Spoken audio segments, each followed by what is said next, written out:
Всем привет, дорогие друзья, зрители, подписчики нашего канала из солнечной зимней Испании. Сегодня у нас зима, январь 2023 года.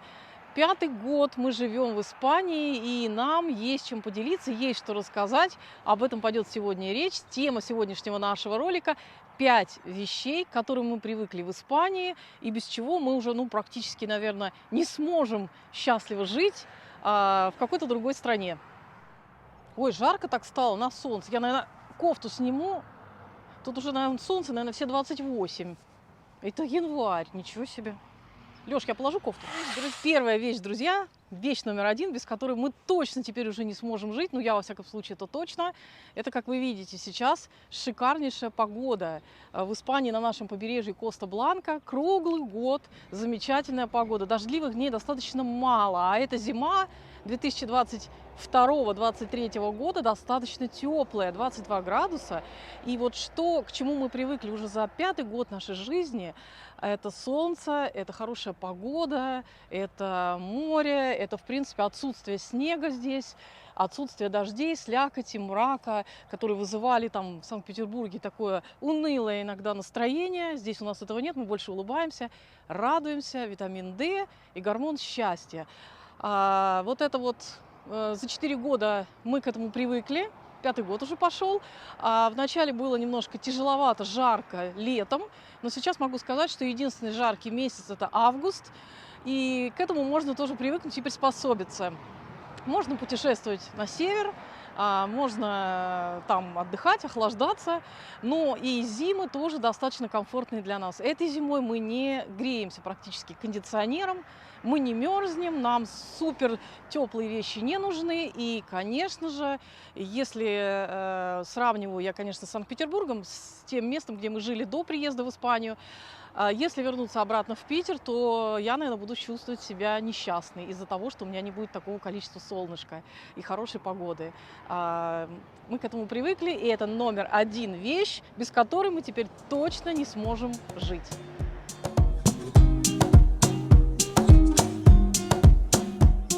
Номер два, друзья. Еще одна вещь, к которой мы привыкли, это вещь, связанная с едой, с определенный продукт, к которому мы за эти годы очень сильно привыкли. Реально это так. Конечно, мы это немножечко употребляли и в Питере, но совсем в другом виде. Сейчас я вам расскажу. Это вещь мидии. Свежие, живые, можно сказать, мидии, которые здесь продаются в различных магазинах, к которым мы очень-очень привыкли. Мы практически едим, наверное, блюдо, которому нас научили французы, суп из мидий, практически едим каждые, наверное, 2 недели. Иногда даже бывает, что каждую неделю мы едим этот суп. Он достаточно легкий, это не суп миллионеров, я сразу скажу. Можно не писать, что вы миллионеры зажрались там. Ничего подобного, друзья. Мидии стоили 2-3 евро. Такой достаточно пакетик, сеточка такая, которые продаются, да, на льду, они свежие, они не вареные, не замороженные. И из них прекрасное блюдо получается. То есть также нужен лук-порей, который стоит евро, там 1,5 евро, и немножечко замороженного картофеля и чуть-чуть белого вина, буквально стаканчик столового вина. А вино здесь тоже недорогое, это где-то еврик, 1,5, можно купить даже в Лиделе. И вот такое недорогое блюдо, которое не больше, там, я не знаю, 5-6 евро на всю семью, оно очень полезное, питательное, мидии не замороженные. Если мы в Питере покупали какие-то уже очищенные, вареные, замороженные мидии, добавляли в винегрет, то это совершенно не то. И мы уже настолько привязались к этим морепродуктам, которые достаточно и питательные, и полезные, и вкусные, что, вернувшись в Питер или куда-то в другое место, где нет их, мы, конечно, будем чувствовать, наш организм будет чувствовать потребность. Но хочу сказать, никогда не покупайте замороженные мидии, очищенные, там, не очищенные. Ими можно отравиться, если они не вареные и замороженные. Вот однажды у меня был такой случай, даже здесь мы купили замороженные мидии. Поначалу, когда мы сюда приехали, и я траванулась мидией замороженной. Но потом французы нам сказали: больше никогда так не делайте, это неправильно, нужно покупать только свежие. Кстати, переходите по ссылочке, если хотите узнать, как готовить суп. Обязательно подписывайтесь на наш канал в Инстаграме и на Ютубе Food and Travel. Мы выкладываем там множество вкусных испанских, французских и прочих рецептов. Ссылочка на канал будет в описании. Номер 3, друзья. То, чего чем мы не пользовались никогда, живя в СПБ, очень редко, крайне редко. Я даже помню, что это больше куда-то в мое детство туда иногда после зарплаты моих родителей. Вот. А здесь это стала уже наша такая традиция за уже 5-й год жизни здесь, и все посещают это место. Очень многие европейцы, испанцы обожают туда ходить. Это место называется рынки. В нашем регионе в основном открытые рынки, вот где мы живем, уличные такие рынки. А есть также и крытые в Аликанте, в Валенсии, в Картахене, в других городах. Здесь целая традиция рынков. Я не могу сказать, что есть традиция, культура рынков в Санкт-Петербурге. Такой традиции там нет на сегодняшний день. И причем это не только мои слова голословные, это слова даже шеф-поваров, которые пытались сделать такой обзор рынков в Санкт-Петербурге, но не нашли вот этой культуры рынков. Да, там есть какие-то рынки, можно что-то купить по более дорогой цене, но не факт, что это будет что-то там супер полезное, супер свежее и что-то еще. То есть все равно это не то. Что здесь такое рынок в Испании? Работают рынки каждый день в разных местах, в разных городках, населенных пунктах. Есть рынки выходного дня, и в будний день можно посещать рынки. Это не только покупка фруктов и овощей, друзья. Там можно отдохнуть, там можно перекусить. Французы, например, ходят туда пообедать даже. Там люди общаются, англичане обожают посидеть с чурросом, с чашечкой кофе. Конечно, там можно купить что-то дешевле, и вкуснее, и свежее. Иногда выходят там туда сами фермеры, которые выращивают что-то и сами продают. Не обязательно это перекуп, которые покупают там на овощебазах и продают. То есть люди, которые сами что-то выращивают. Может быть, их меньше, но есть. У нас есть свои любимые продавцы, которые всегда делают какую-то скидочку, которые всегда радостно нас встречают. То есть это общение какое-то еще. Это немножко такая культура, которая, есть вот у европейцев, у французов, у бельгийцев, у испанцев. И мы, конечно, к этому привыкли. Если мы еженедельно мы ходим на рынок за свежими фруктами, овощами и зеленью. И там можно купить хамон, мясо, сосисочки, вино, в конце концов, из бодеги. И, конечно же, мы к этому привыкли. И если мы будем жить, переехали бы сейчас в другое место, в другую страну, где нет рынков, то этого нам будет очень не хватать. Нам не будет хватать такого вот интереса, такого драйва, который у нас есть, сходить на рыночек здесь. Это третье было то, к чему мы очень привыкли в Испании и чего нам не хватало бы в другом месте.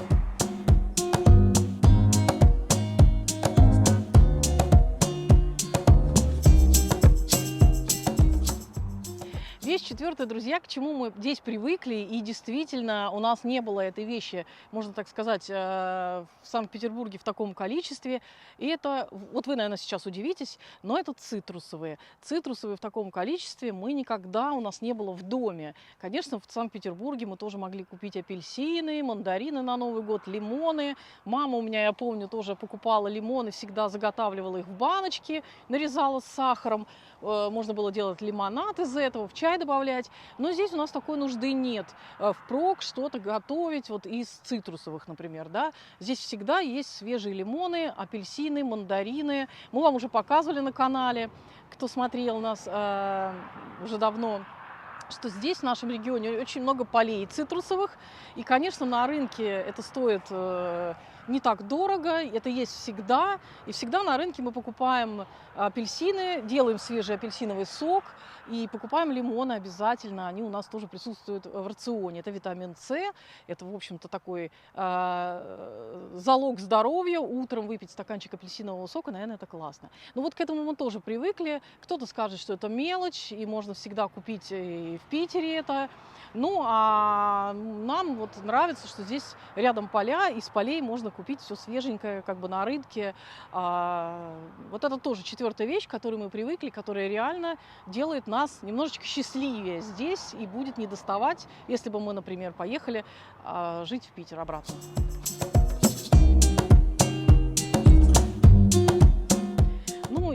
Вещь пятая, друзья, эмоциональное. Эмоциональное состояние. Мы уже как-то говорили, в чем особенность здесь жизни, причины у многих, да, людей, которые переезжают сюда. Здесь действительно спокойное эмоциональное состояние, к чему мы привыкаем уже за эти годы. Здесь нет агрессии или минимальный уровень агрессии. Здесь спокойно в магазинах, тебя никто не толкает, никто нигде не кричит, не нарушает твою прайваси. Действительно, здесь приходишь, когда в ресторан или в кафе, если уже не первый раз тебя встречают официанты уже как ну, друзей практически. Можно всегда поболтать с ними. Здесь человек как бы чувствует себя эмоционально спокойнее, ну мы во всяком случае. И, естественно, вот этого уже не хватает, если переезжаешь жить, ну, в Санкт-Петербург. Я сравниваю с Санкт-Петербургом, да, еще раз. И когда мы жили там, все-таки больше суеты какой-то. Здесь не надо особо нам куда-то бежать, спешить. Там больше суеты, там больше агрессии какой-то, там больше тебя там толкают, впихиваются в лифт. Все вот это создает какой-то сумбур в твоем организме, эмоциональный какой-то всплеск, стресс. А здесь, конечно, более спокойно, и к этому привыкаешь, и без этого уже жить точно не сможешь. Это пятая вещь, к которой мы привыкли в Испании за 5-й год жизни здесь, и без которой мы себя уже точно не будем чувствовать счастливыми. Это эмоциональное, спокойное состояние, которое вокруг нас, когда спокойно тебя воспринимают люди, когда ты ходишь, и никто не проявляет таких резких всплесков агрессии. Вот это пятая вещь.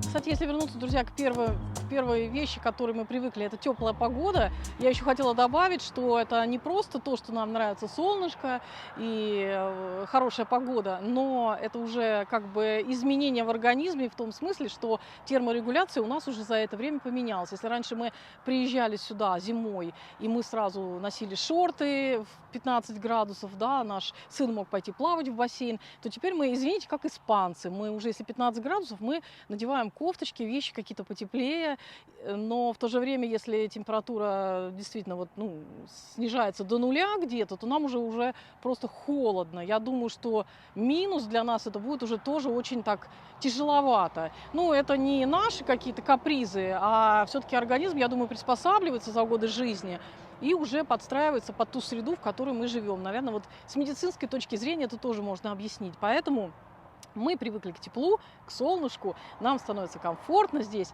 и в холод, в мороз нам уже как-то не хочется перемещаться, хотя здесь тоже есть снега в Испании, тоже можно померзнуть, и скоро мы туда, наверное, заглянем, вам покажем, может быть.